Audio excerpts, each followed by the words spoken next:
Siguiendo con el hilo conductor de la charla anterior, en la cual centramos la atención en la búsqueda de las huellas del pensamiento y la labor educativa, escolarizadora y social de Gerardo Valencia Cano, volvemos al conversatorio. Para quienes han seguido el programa, remito las presentaciones. Nos acompaña Agustín Herrera Quiñones, doctor en teología, magíster de la Universidad Santiago de Cali, filósofo y historiador del contexto de Buenaventura. Un personaje que es fundamental para entender el pasado de Buenaventura y las transformaciones futuras. Además de eso, sacerdote. Además de eso, sacerdote, por eso en algunas ocasiones me referiré a él como el padre Herrera. Y a su lado está John Henry Arboleda Quiñones, historiador, sí, especialista en ciencias sociales, director del programa de sociología de la Universidad del Pacífico y un investigador nato, quienes con sus lúcidas elucubraciones han direccionado el programa en el cual se pretende acometer el análisis y el impacto que tuvo para el contexto de Buenaventura Gerardo Valencia Cano. Quedamos en un conflicto de interpretaciones y en este momento me remito a John Henry para que nos retrotraiga cómo fue la situación que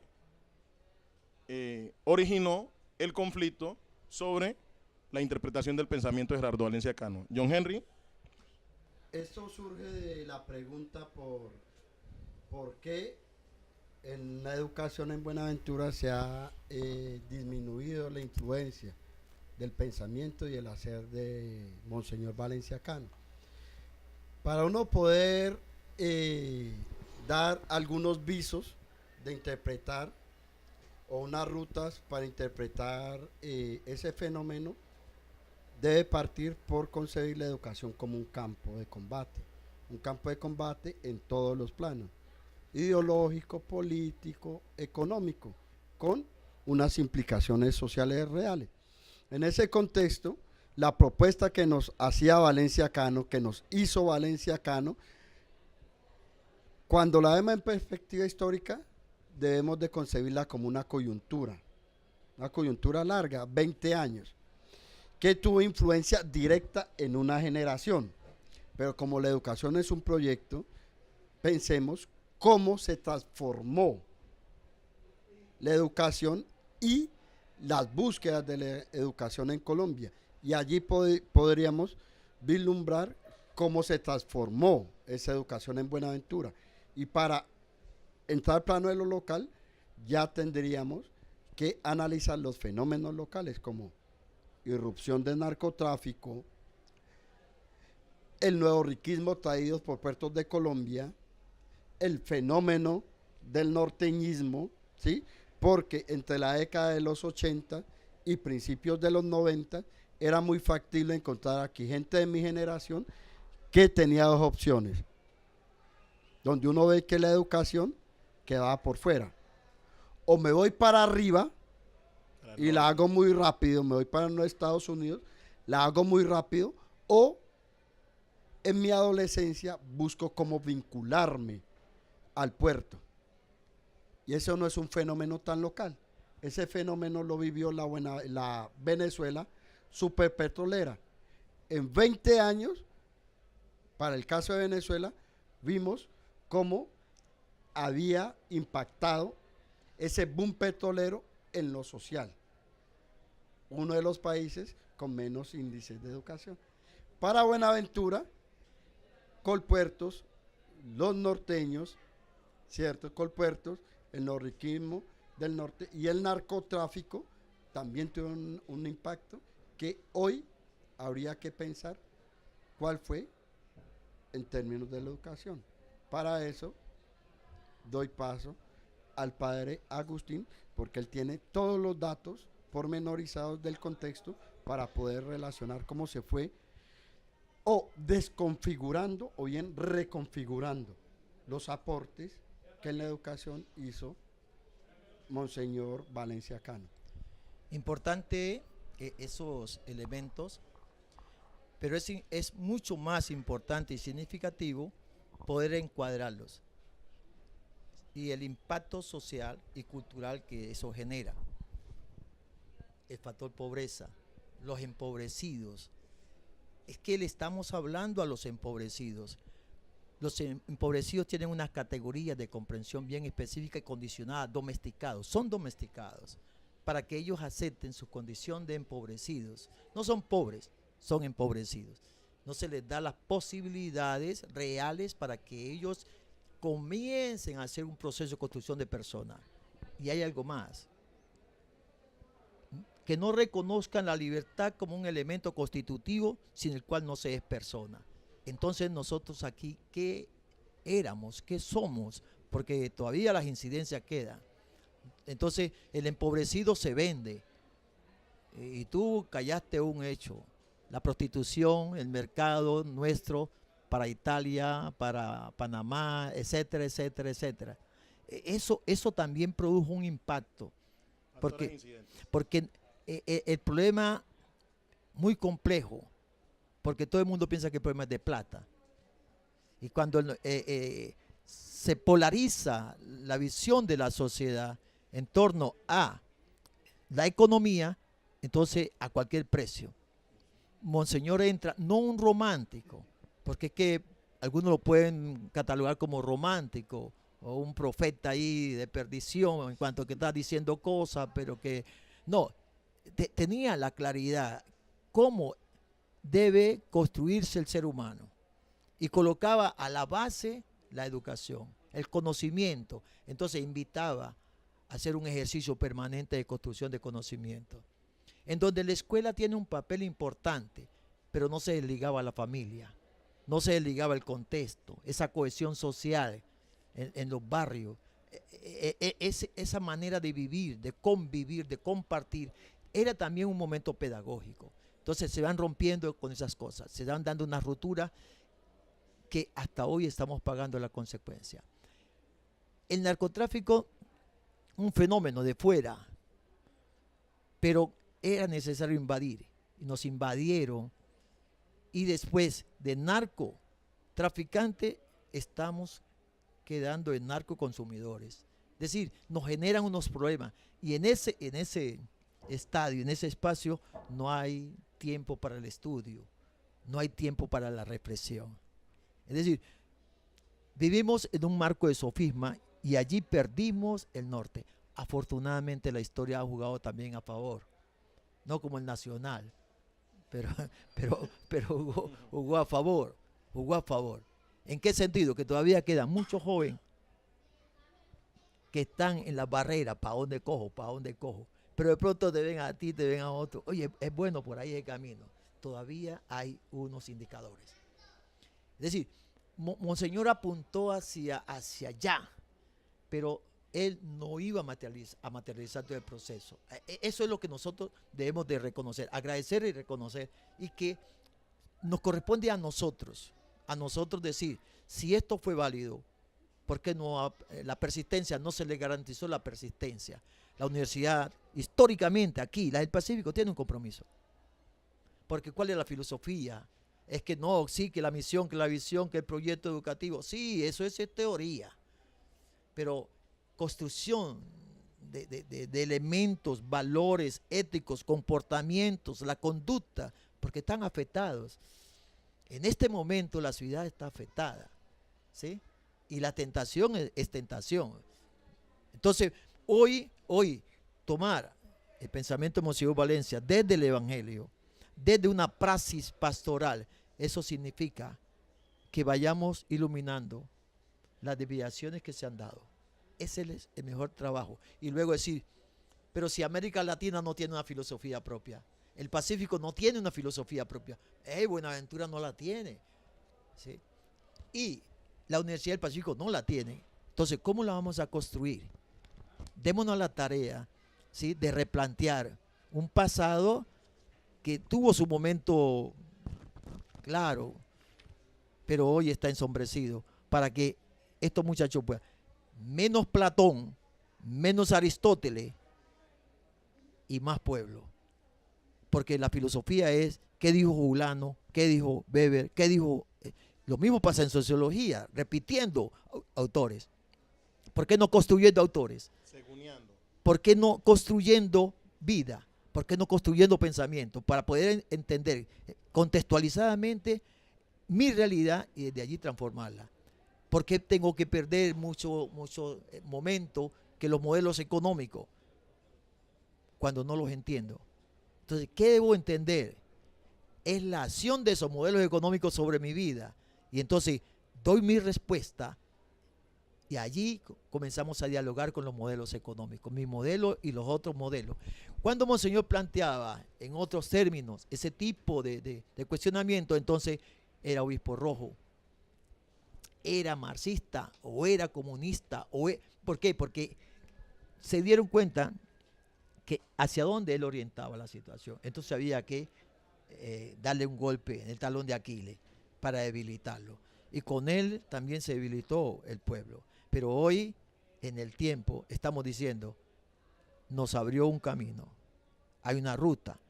Entonces, el método es la ruta, la metodología y la estrategia. Nos toca a nosotros, entendiendo su método, armar estrategia para que esas cosas no se queden en sueños y nosotros materializarlo.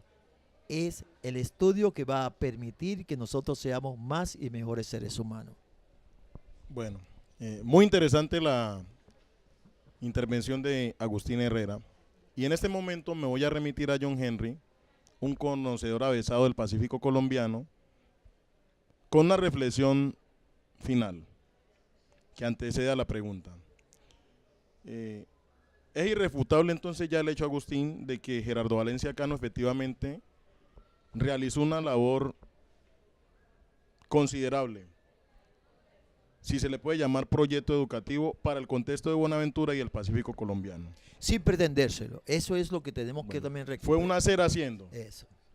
Listo. Entonces, hecha esa acotación, pienso, John Henry, que sin disentir de Agustín, porque ya el conflicto de las interpretaciones ha quedado atrás. Ya lo puede hacer Sí también. Platón, sí Aristóteles, pero al lado de Fanon y de los nuestros, de Zapato Olivella, de los nuestros. ¿Para qué? Para que podamos refutar lo de ellos. No la refutación por la refutación argumentada. Para crecer, seguir formulando, seguir interpretando. Exactamente, pero desde acá. Entonces, sí ellos, pero los nuestros también. En diálogo, en conversación. John Henry, la pregunta es directa. Desde la exposición que has hecho y el rastreo sobre la labor educativa y escolarizadora, y si se quiere social, que como la acota el padre Agustín, fue sin proponérselo, ¿cómo tú vislumbras ese proyecto con la construcción de un proyecto ulterior para el Pacífico colombiano? O sea, ¿cómo se conecta la labor de Gerardo Valencia Cano en el neoproyecto Pacífico colombiano?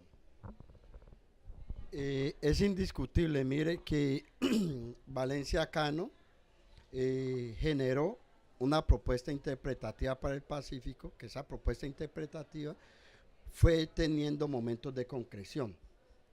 Un momento de concreción o un sector de concreción claro de esa propuesta es el sector educativo.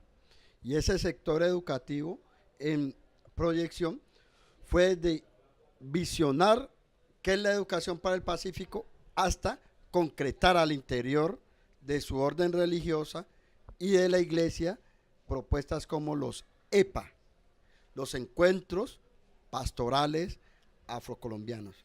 Ahí hay que recordar a Monseñor Bartolucci, de Esmeralda, Ecuador. Hay que sí me entiende, sí. Porque fue en perspectiva de red.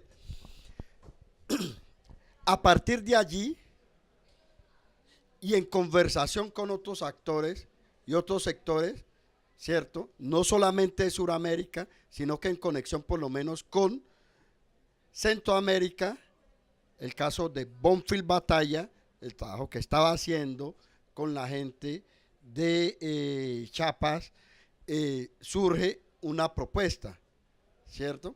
Releyendo a Bonfil Batalla, reinterpretando a Valencia Cano, surge la propuesta de la etnoeducación.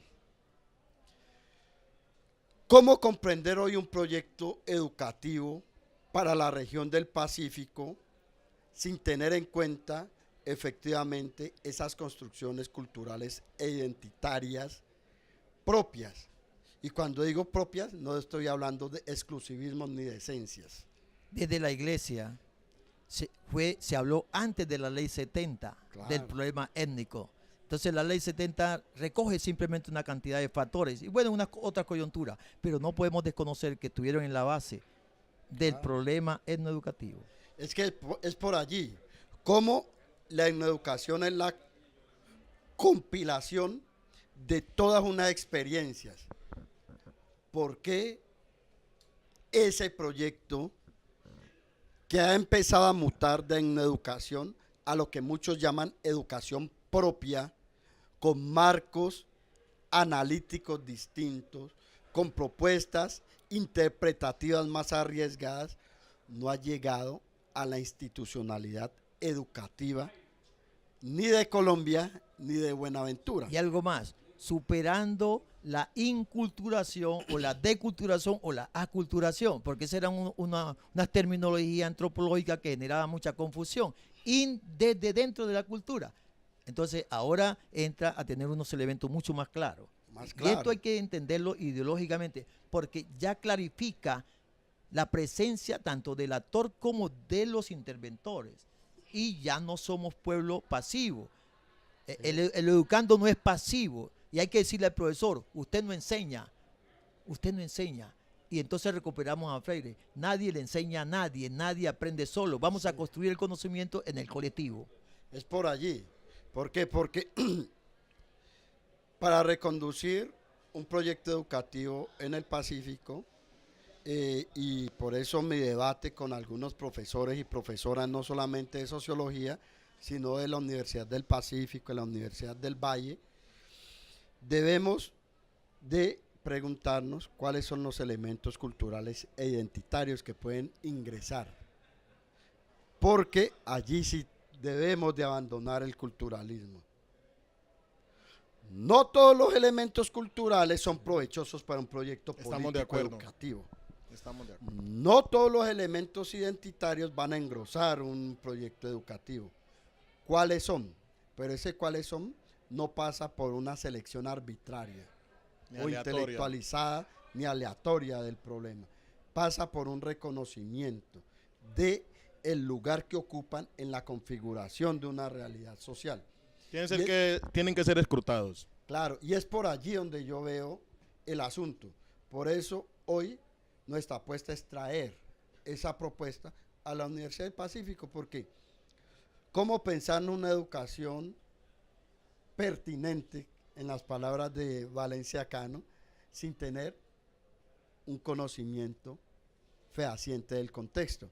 Entonces, yo todavía no me explico cómo estamos haciendo, con el respeto de los que se van por esos caminos, sociología de la educación, y tenemos por fuera pensadores como Jorge García Rincón.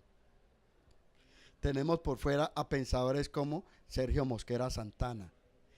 No le damos un peso a la oralidad y entonces tenemos por fuera a Margarita Hurtado. No se está haciendo ciencia, sino ideología sobre la ciencia. ¿Sí me entiende? Entonces, un proyecto educativo empieza a reconfigurarse para convertirse en un proyecto político, no ideológico, ni politiquero, ni de política, sino político, es decir, de apropiación de elementos que ayuden a la transformación de la realidad social, cuando reconozcamos que no hemos sido en el Pacífico únicamente objetos de estudio, sino sujetos en la producción del conocimiento con una propuesta para interpretar este mundo.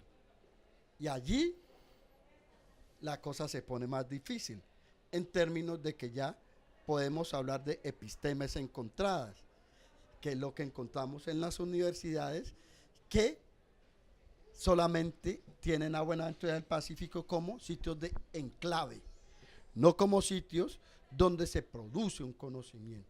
Y hacia allá es donde debemos transformar nuestro proyecto educativo.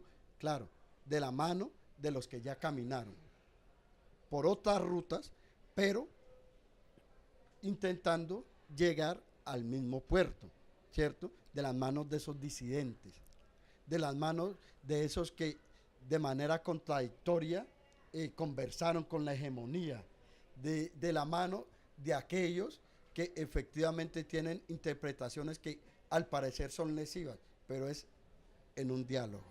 Es en un diálogo concibiéndonos como agentes en la producción del conocimiento, no solamente educativo, sino pedagógico, y entender lo pedagógico como un campo de transformación de la mentalidad. Y viene una cosa importante. Cada vez que un hombre o una mujer habla de su contexto, el contexto va a determinar lo que manifiesta. Entonces, cuando aprendo, si aprendo en mi contexto, aprendo para vivir en mi contexto. Y desde ese contexto me puedo asomar a compartir mi experiencia en otros contextos humanos. A conversar con el otro. Entonces, me parece que eso es la otra edad, es importante. Quien no le guste un pensamiento que ayude o contribuya a que el hombre se supere y sea más humano, entonces, ¿dónde está? Está deshumanizando los procesos históricos. Exactamente. Tenemos que avanzar. Entonces, hoy, desde Valencia, y ese es el sueño, y que nos vayamos preparando para la gran celebración, ¿no? O las grandes celebraciones de su memoria ahora en enero. Cumplen los 100 años del natalicio. Bueno, todo ese tipo de cosas que son importantes, son alicientes, motivadores. Entonces, decir, si hay un aparato conceptual desde Valencia para iluminar, seguir apostándole al desarrollo del ser humano de manera integral. No solamente que estamos apostándole, no solamente le estamos apostando al hecho simple de que usted aprenda, sino al hecho simple de que usted sea humano. Mucho más complejidad. Y eso es lo que nos deja Valencia. Posiblemente 20 años, 40 años atrás, ha pasado mucha agua por debajo del puente y han cambiado muchas cosas, pero la esencia está viva. Entonces, desde esa perspectiva está viva. No solamente para, no sé, encadenarnos a un pasado, ser románticos o ser unos eclécticos en la comprensión de este tipo de cosas, o pensar que Monseñor Valencia era un patrimonio de la iglesia hacia adentro. No, un patrimonio ya social, cultural. Y como tal es que nosotros lo abordamos. No queremos ni siquiera meternos allá, sus funciones episcopales. No, es todo el impacto sociocultural, político y económico que representó una actividad pastoral. Y esa actividad está viva, porque hoy sigue el hambre, sigue el desempleo, sigue el problema de todos los problemas, por no mencionar ninguno, pero están todos allí cuestionados, y sobre todo la pobreza. Y sobre todo la pobreza. La opción por los pobres es una cuestión privilegiada. Pero, ¿y los empobrecidos? ¿Esos quién los va a rescatar? Políticas públicas no alcanzan a rescatar a los empobrecidos, los hacen más empobrecidos. Muchos programas hacen más mendigos. Muchos programas que se manejan con un criterio únicamente paliativo, eso es negativo. O si no, analicemos algunos proyectos, ¿no?, manejados de presidencia. Y uno dice, ¿y con esto van a resolver el problema del hambre? Y sigue la gente pensando que hay que ir a la universidad a estudiar. ¿Para qué? Dentro del esquema pierde un poco de tiempo allá, pero dentro de una nueva visión de educación, entonces construya sociedad, construya usted, construyendo sociedad. Muy interesante esta simbiosis que se ha dado entre los interlocutores, porque logran posicionar la conversación en un punto que a mi parecer es trascendental y la directriz de la misma. Y es el tema de la educación, Agustín. Tema sobre el cual tú tienes todos los elementos de juicio por ser un inquieto por la educación. Funcionario. Has sido funcionario. Soy funcionario. Te interesa el tema y has sido dinamizador. Con John Henry tengo un acercamiento diario en el cual tenemos conversaciones, y hay una convergencia en ciertos elementos que me parece importante traer a colación y van a ser el momento oportuno para que ustedes lo deconstruyan. Evidentemente, Agustín, el tema de la educación es un dispositivo, un mecanismo para mantener, perpetuar una cultura, una tradición, ¿sí? Un contexto, desde su conocimiento y reconocimiento. Empero, me llama la atención que ese proyecto educativo, si se le puede llamar hoy proyecto educativo, es disperso y no permite, John Henry, articular los elementos sustanciales y esenciales para que salgamos del gateo y comenzamos a dar pasos propios. Entonces, es muy fácil decir, no leamos a este, no citemos al otro, pero sin reconocer los nuestros. Un ejemplo sencillo, se cita de memoria y se recita a García Márquez, pero no se conoce a Zapato Olivella, no se lee Changó el Gran Putas, no se conoce a L. Haley, no se conoce a Fran Fanon. Fernando Ortiz aquí es desconocido, es un extraño. Entonces, ¿cómo, Agustín, desde ahí se puede hablar de proyecto educativo si no se dan las condiciones para que los actores y los encargados de aquello logren transmitirles a las generaciones venideras ese constructo? John Henry, tú desde tu experiencia como investigador, como docente, como inquieto por el conocimiento, desde tu apuesta propia y hoy en la dirección de un programa, ¿cómo tú vislumbrarías esa transformación? ¿Qué habría que hacer para que los chicos de la actualidad, porque ya tenemos que pensar en la actualidad, en el futuro, en la juventud, comiencen a hacer la transformación que Buenaventura requiere? Desde una lectura, desde el contexto propio, para reconocerlo y luego ahora sí proyectarlo hacia el exterior. Y reconducir el proyecto educativo pasa por reconocer efectivamente el hecho de que la historia no es una línea, ¿cierto? La historia es una espiral, también puede ser representada como una espiral. Entonces, ¿cuáles han sido los momentos de corte en esa espiral donde han emergido propuestas y proyectos que ponen en tensión esa idea homogenizante y descontextualizada de la educación? Y para ello, para reconducir ese proyecto, sí, debemos de dejar muy claro una cosa: el conocimiento no circula exclusivamente en las universidades y en las instituciones. Estamos de acuerdo. Si nosotros partimos de allí, significa que vamos a reconducir un proyecto educativo de la mano con actores y sectores sociales distintos a aquellos que, como los académicos, vivimos detrás del cartón, detrás del reconocimiento y detrás del aplauso en la conferencia, ¿cierto? Y detrás del escritorio. Y detrás del escritorio. Por allí empieza un proyecto de reconducción del campo educativo para el Pacífico. Eso significa que debemos de suturar las brechas de producción de nuestro pensamiento. Ejemplo, cómo tirar lazos que conecten a Sofonías Yaqub con Valencia Cano y cómo reinterpretar a Margarita Hurtado con estos elementos, y esto cómo traerlo a la universidad, no concibiéndola como el lugar privilegiado para producir conocimiento y no como un lugar más, donde hay una particularidad: sistematizamos, acumulamos y transmitimos, porque tenemos la supuesta función de formar, aunque por el modelo que estamos viviendo solamente informamos, no estamos formando.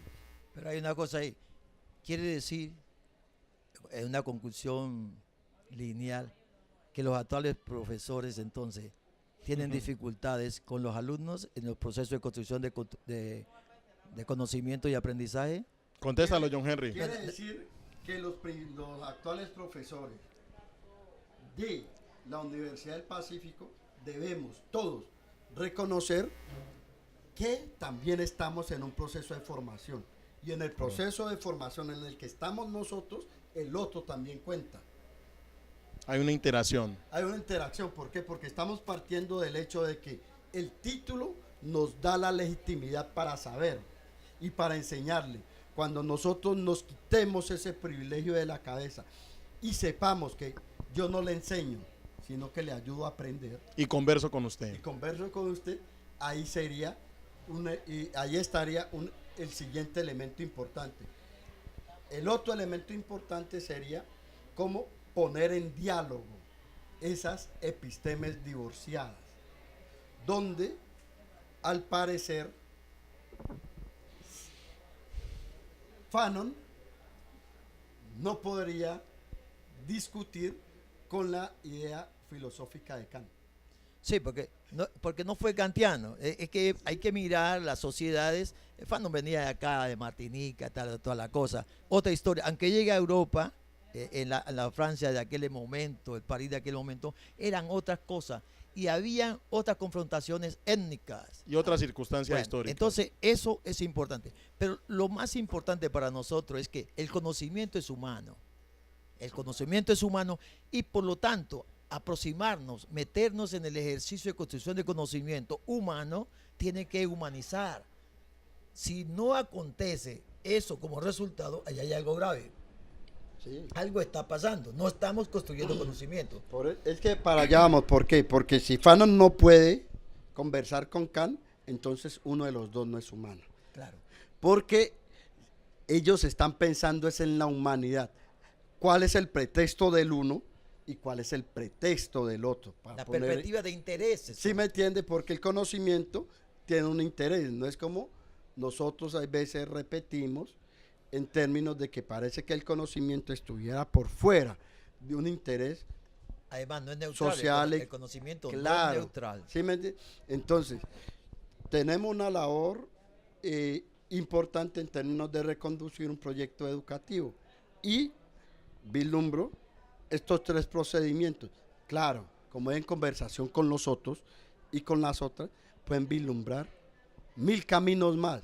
¿Cómo hacemos para confluir y para efectivamente reestructurar un proyecto que ha tenido unas rupturas que hoy parecen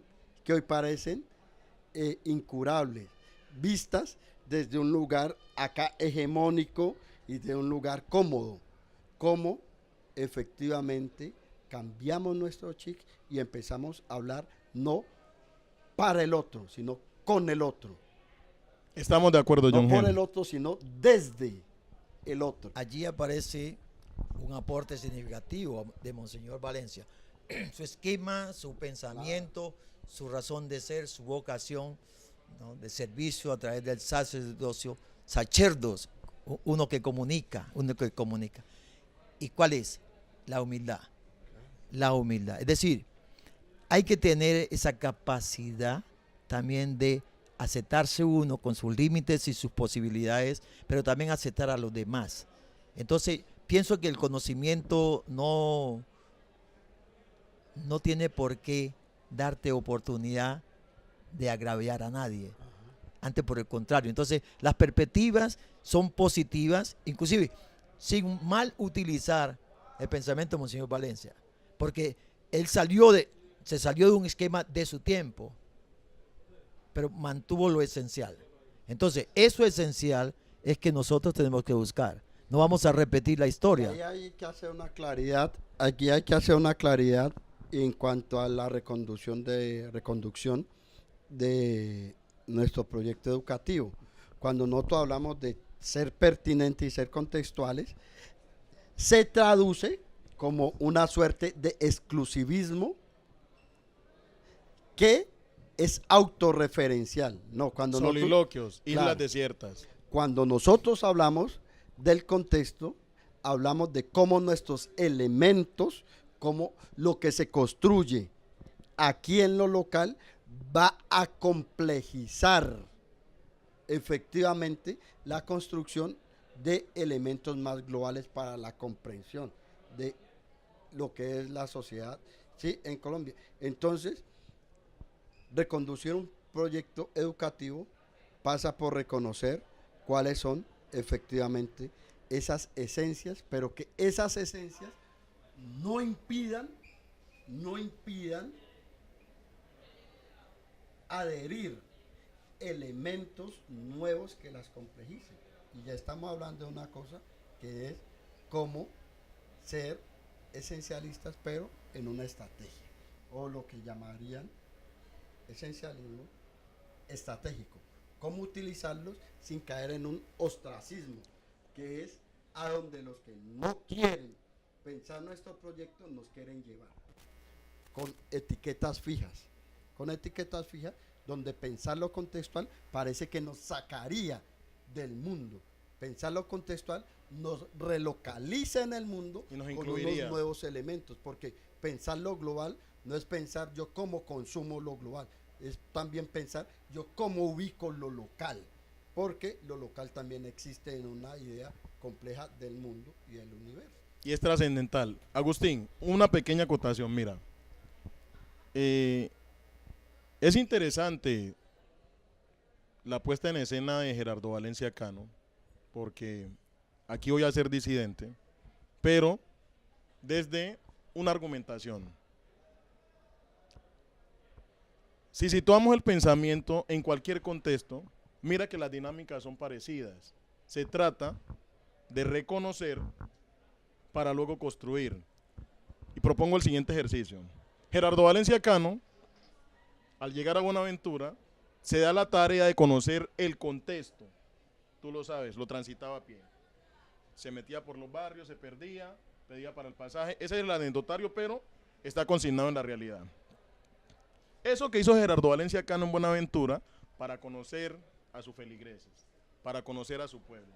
Eso que hizo Gerardo Valencia Cano en Buenaventura no es aventurado asimilarlo con lo que hacía Sócrates en Atenas. Salía a la calle, a la ágora, a la plaza pública, a conversar para tratar de establecer qué era esto o qué era aquello. El concepto. Eso hizo Gerardo Valencia Cano en Buenaventura. Se trata, es como dice John Henry, de tender los lazos que logren conectar el pensamiento del uno con el que nosotros querramos. Pero es importante, Agustín, no pensarnos como islas desiertas, a la vieja usanza de Robinson Crusoe. Eso para nosotros no funcionaría porque el conocimiento es dinámico, ¿sí? Es dinámico y es interactivo. Entonces, hecha esta acotación, te preguntaría, ¿cómo tú desde tu experiencia puedes vislumbrar que esos saberes ancestrales, ¿sí?, que esa cosmovisión que aún es latente en Buenaventura, por nuestra herencia africana, se logre rescatar, posicionar y, como arguía acá John Henry, ponerla en conversación con el otro, para desde ahí establecer síntesis que logren una transformación efectiva para nuestro contexto? La mundialización va hacia allá, no solamente la globalización como mercado, sino la mundialización como participación en la comunicación de las cosas que van y vienen y suceden. El pensamiento no puede eximirse de ese ejercicio. Hay que montarse en la construcción del pensamiento, y desde el pensamiento es que nosotros podemos mejorar las condiciones humanas.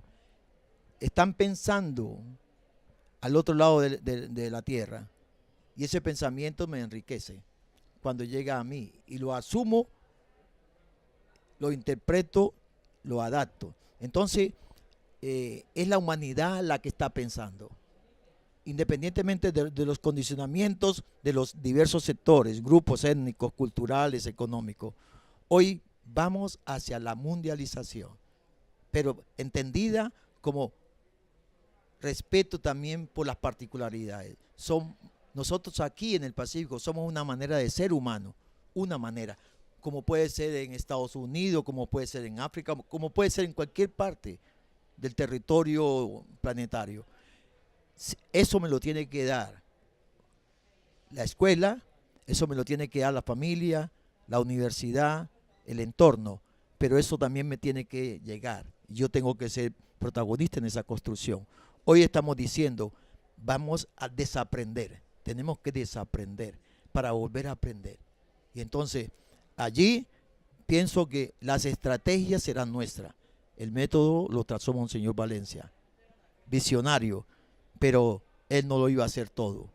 Ahora nos toca que, interpretando ese punto de partida, con los nuevos condicionamientos, aportes, fracasos, desilusiones, ver que si es posible, a través de la educación, comenzar a vislumbrar los cielos nuevos y la tierra nueva. Bueno, no se pretende hacer un excurso tan pronunciado por este tema porque faltaría tiempo y espacio para agotarlo. Me remito a John Henry, conectando con lo que ha expuesto Agustín, en el siguiente sentido. Tienen la oportunidad histórica, desde la dirección de un programa, con el cúmulo de experiencias personales, ¿sí?, vivenciales, el conocimiento que has ido aglutinando con el paso del tiempo, desde tu formación, de transformar o hacer una apuesta desde la Universidad del Pacífico para cambiar un modelo que sabemos que no es el idóneo, solamente en un ámbito específico, porque Buenaventura o la Universidad del Pacífico no se va a transformar o va a cambiar solamente desde un programa específico, es toda la universidad y luego toda la comunidad. La pregunta es la siguiente, John Henry, ¿cuál sería la apuesta, la estrategia a implementar efectivamente para que se comenzara a dar una transformación real, que no es en un lazo de tiempo tan corto, sino que es algo progresivo? Desde la sociología. Desde la sociología. Mire, es que esas son las discusiones que se vienen presentando al interior de nuestro programa. Y es una pregunta que muchos desechan y que muchas desechan porque la ven inocua. Y es preguntarnos. Intrascendente. Es preguntarnos si enseñamos sociología o enseñamos a hacer sociología. ¿Cierto? Claro, la desechan y porque tenemos la costumbre de dialogarnos buscando quién tiene la razón y cómo es barato el argumento del otro. Entonces la desechan diciendo que eso no tiene mucha diferencia. Sí tiene una diferencia fundamental, porque lo que nosotros estamos buscando para la Universidad del Pacífico, para sociología, es enseñar a hacer sociología. Y enseñar a hacer sociología pasa por preguntarnos desde qué lugar epistémico vamos a hacer esa sociología, ¿cierto? Como esa es nuestra pregunta que está rondando, recojo la frase de Agustín: el método es la ruta, la metodología es la estrategia. Estamos en una cosa metodológica de estrategia, de cómo pasar de enseñar una sociología a hacer una sociología en el Pacífico, y por eso estamos reestructurando la forma de mirar la sociología, la forma de concebir esa sociología. Por eso las discusiones de la sociología, ciencia, campo o disciplina, hoy son pertinentes para nosotros.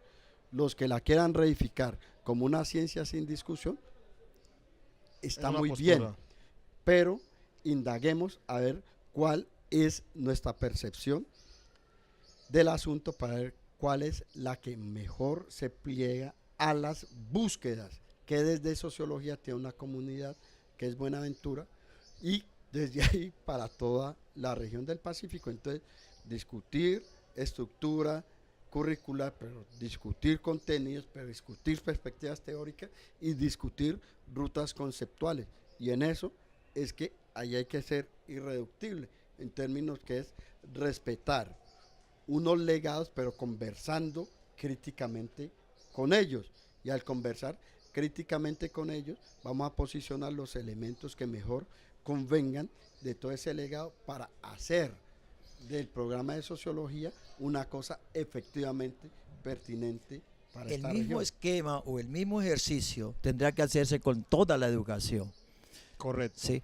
Y en esa medida formular caminos, porque queremos ya andar lo que otros han andado. No, aquí es cómo hoy debemos aprender y para qué aprender.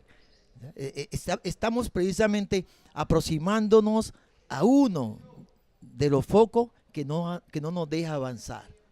Y como no lo estamos interpretando, entonces queremos ser repetitivos. Entonces, las estructuras, los planes, ¿sí? Y los proyectos quedan en eso mismo porque no hay que, como que todo está hecho. No, en educación estamos haciendo. Y la sociedad se está haciendo. Todo, o si no hubiera avance científico, se está haciendo. Entonces, qué bueno que desde allí nosotros poder decir, mire, Monseñor vislumbró cómo hacer. Ahora nos toca a nosotros, ¿sí? El deber ser. ¿Qué nos toca hacer? La pregunta entonces iría para ti, Agustín. ¿Cómo hacer? ¿Cómo enseñar? ¿Cómo transmitir? ¿Cómo convencer a la juventud de la importancia que tiene el conocimiento para transformar nuestro contexto? Hay un problema de coherencia. Lo que se habla muchas veces no se hace. Por ahí comenzamos no sé, a desbaratar el proyecto. El profesor dice una cosa, pero actúa de otra forma, ¿sí? El papá dice una cosa y actúa de otra forma. La mamá dice una cosa. Eso, entonces estamos en las incoherencias, ¿no? Y el niño está jugando a la trampa.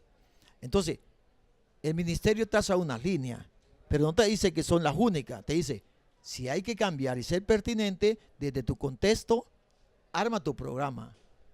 Pero no lo armamos. Nos lamentamos de que la educación, y es una cosa vergonzosa, todos criticamos la educación sin saber qué es la educación, o sabemos demasiado porque somos productos de esa educación. Entonces, tenemos que comenzar a pensar, bueno, ¿dónde está la coherencia? ¿Y dónde está la pertinencia? ¿Dónde está la contextualización? ¿Y dónde está la forma? ¿Y dónde están los contenidos? Porque podemos mantener una forma, pero los contenidos no llenan. O podemos mantener unos contenidos, pero la forma tampoco nos llena. Entonces, es un trabajo colectivo. Es un trabajo colectivo. Cuando el estudiante se pregunte, bueno, ¿cómo quiero aprender? Profesor, ¿usted cómo aprendió? Pero usted aprendió dentro de este esquema. Ese esquema no me llena. ¿Por qué no inventamos otro? No solamente como un modelo pedagógico, sino también dentro de todo ese bagaje de cosas. Este proyecto de aprendizaje, ¿a qué responde? A esta empresa, a este modelo económico. Todo eso tenemos que tenerlo claro. Porque si entramos a hacerle el juego a los modelos, entonces, pero que uno sepa, que no le lo lleven a uno de gancho ciego, sino que sepamos qué estamos haciendo y que el estudiante sepa, ¿no? Entonces me parece que es eso, la dignificación del proceso educativo. Hemos avanzado, posiblemente falta mucho, no sé en qué estadio estaremos, pero sí es importante reconocer que esa escuelita Piripipí que existió aquí en Buenaventura, esa con el padre Carvajal, ¿no? Y un sinnúmero de esfuerzos fueron los pilares.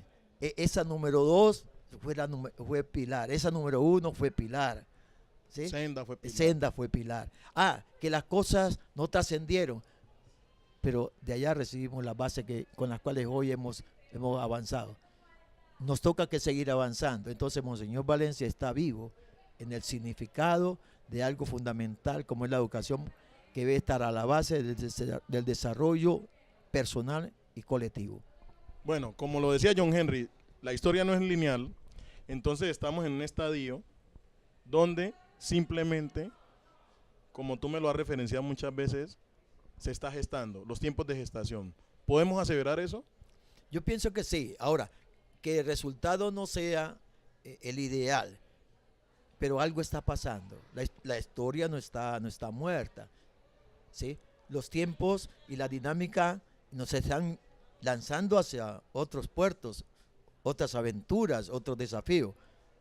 Hay que mirar qué nuevas estrategias necesitamos para que los pasos sean más acelerados.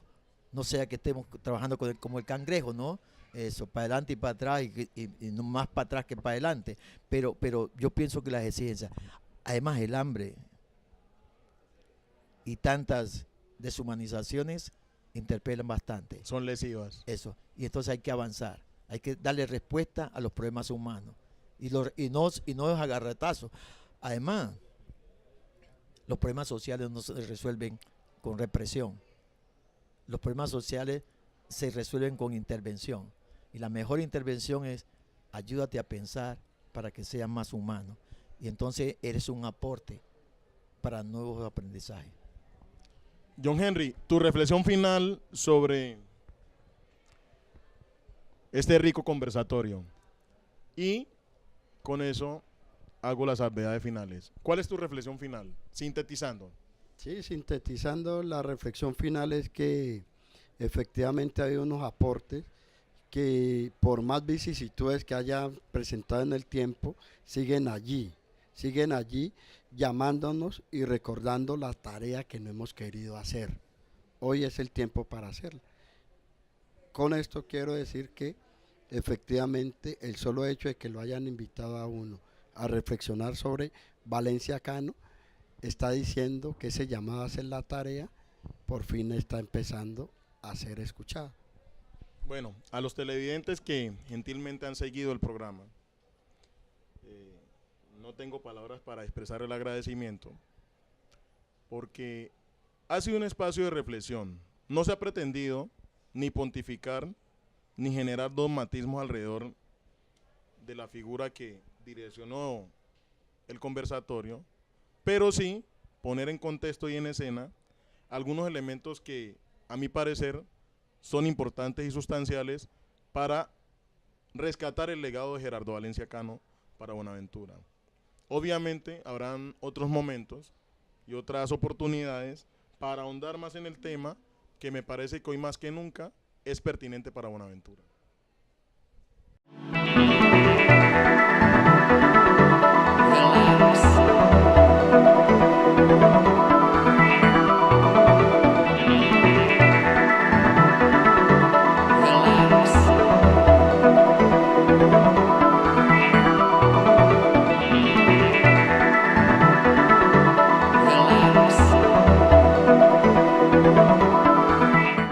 La educación y las búsquedas de la educación en Colombia. Y allí podríamos vislumbrar cómo se transformó esa educación en Buenaventura. Y para entrar al plano de lo local, ya tendríamos que analizar los fenómenos locales como irrupción del narcotráfico, el nuevo riquismo traído por puertos de Colombia, el fenómeno del norteñismo, ¿sí? Porque entre la década de los 80 y principios de los 90 era muy factible encontrar aquí gente de mi generación que tenía dos opciones, donde uno ve que la educación quedaba por fuera. O me voy para arriba y la hago muy rápido, me voy para los Estados Unidos, la hago muy rápido, o en mi adolescencia busco cómo vincularme al puerto. Y eso no es un fenómeno tan local. Ese fenómeno lo vivió la Venezuela superpetrolera. En 20 años, para el caso de Venezuela, vimos cómo había impactado ese boom petrolero en lo social. Uno de los países con menos índices de educación. Para Buenaventura, Colpuertos, los norteños, ¿cierto? Colpuertos, el norriquismo del norte y el narcotráfico también tuvo un impacto que hoy habría que pensar cuál fue en términos de la educación. Para eso doy paso al padre Agustín, porque él tiene todos los datos pormenorizados del contexto para poder relacionar cómo se fue o desconfigurando o bien reconfigurando los aportes que en la educación hizo Monseñor Valencia Cano. Importante de Buenaventura y las transformaciones futuras. Además de eso, sacerdote. Además de eso, sacerdote, por eso en algunas ocasiones me referiré a él como el padre Herrera. Y a su lado está John Henry Arboleda Quiñones, historiador, sí, especialista en ciencias sociales, director del programa de sociología de la Universidad del Pacífico y un investigador nato, quienes con sus lúcidas elucubraciones han direccionado el programa en el cual se pretende acometer el análisis y el impacto que tuvo para el contexto de Buenaventura Gerardo Valencia Cano. Quedamos en un conflicto de interpretaciones y en este momento me remito a John Henry para que nos retrotraiga cómo fue la situación que originó el conflicto sobre la interpretación del pensamiento de Gerardo Valencia Cano. John Henry. Esto surge de la pregunta por qué.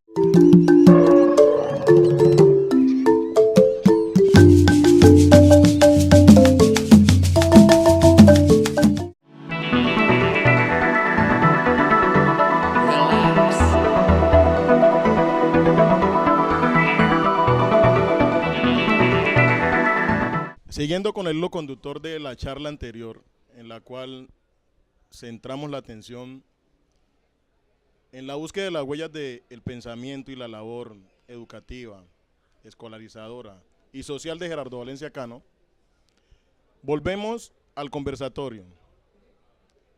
Para quienes han seguido el programa, remito las presentaciones. Nos acompaña Agustín Herrera Quiñones, doctor en teología, magíster de la Universidad Santiago de Cali, filósofo y historiador del contexto de Buenaventura. Un personaje que es fundamental para entender el pasado.